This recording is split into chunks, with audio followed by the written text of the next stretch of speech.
is, and they might change their play caller. How difficult does that make preparation? Yeah, I mean, you kind of put it in the same category as an opener. First game, there's obviously some tendencies, and you kind of look at light plays, and, what stood out, regardless of who the quarterback was. And obviously, you got a head coach that's been a quarterback before, so he's called plays before. So there's some similarities that way. But the simple answer is you kind of put it in that category, except the fact that you don't know as much as maybe you'd like to think you would know after a few games. And then rule it out. That's one thing we talk to our guys all the time. What's your rule? There's a rule for it. Whoever's the quarterback, who's ever playing the guard spot, who's ever the next receiver, whatever it is, there's a rule for it. We've got to make sure we obviously hit the play button to that rule You wanted to work on the explosive plays over these last couple of weeks. Just what's gone into that, and how's it looked out here? Yeah, I think it's one of those things that there's no one thing that eliminates it. You can line everybody on the goal line and say that 20 yards deep and say we kept it in front of us. But that's not going to be a very competitive defense. The biggest thing is getting down to the why. So what we broke it down by position, we broke it down by player, we broke it down by call as a consistent aspect of things, and those are obviously things we handle in house. And then making sure in those moments as you're watching it on the practice field is making sure that is there a player, as we say, is there a player designed to be in that position to make that play?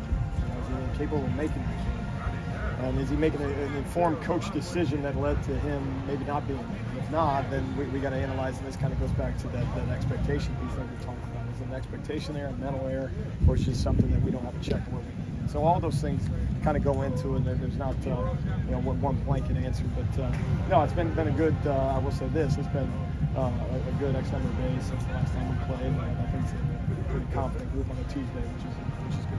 What did the bye week do for maybe some lingering injuries inside linebacker? Yeah, I mean, obviously really good, and you never know when those things are going to, come. Obviously, the injuries or the bye week and how it's going to time up. I think a kid like a Mason Cobb, would obviously highlight.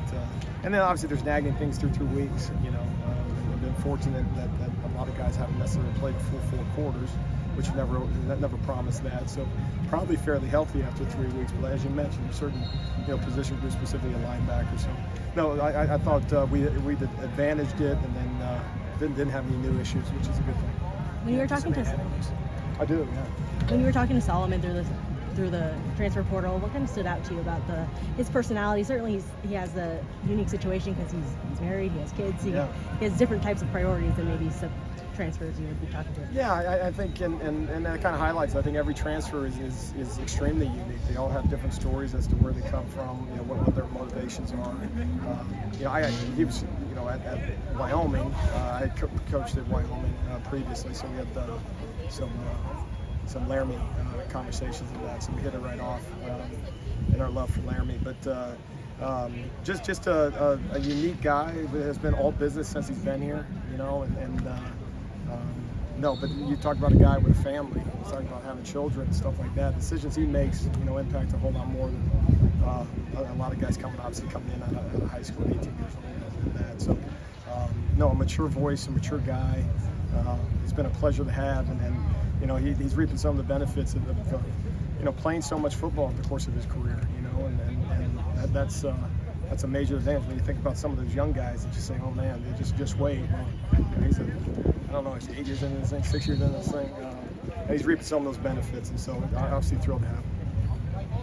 We've got you guys at like 55 different defensive line combinations through 3 games. Are you happy with that number? Is that like a sign of strength, or is it something you're trying to trim down maybe as the season goes on? Yeah, you hope so. I mean, guys got to earn those reps, and that's the number one. And no one is just gifted, a rep on the practice field, let alone on the game field. But certainly, as you look through anything defensively, and maybe some have other philosophies, but I think by and large would be like most. Where that's the position that's got to move to.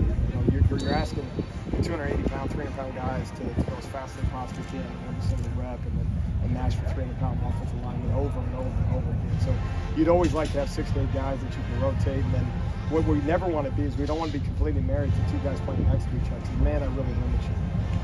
And so that's a constant. Again, the message to all those guys, it doesn't need to be even. It may be 55 combinations. I didn't know that. But it may be that way. But it doesn't mean each guy's doing the same amount of work. So in the end, we're just looking for production and disruption in that. And Obviously the weeks you get it, it has a major impact. And so if it happens with multiple guys by committee, that's probably a good thing, honestly. Did you get any more extensive looks at players you maybe haven't seen during games during the bye week last week? Yeah, we certainly did. I mean, some young guys that. And one of the messages of some of the young guys is, it's so hard to quantify it for maybe a freshman or a transfer or some of those things in terms of impact. How quickly fall camp goes. It seems like you say it's a month long, and obviously by days it is, but man, it goes quick.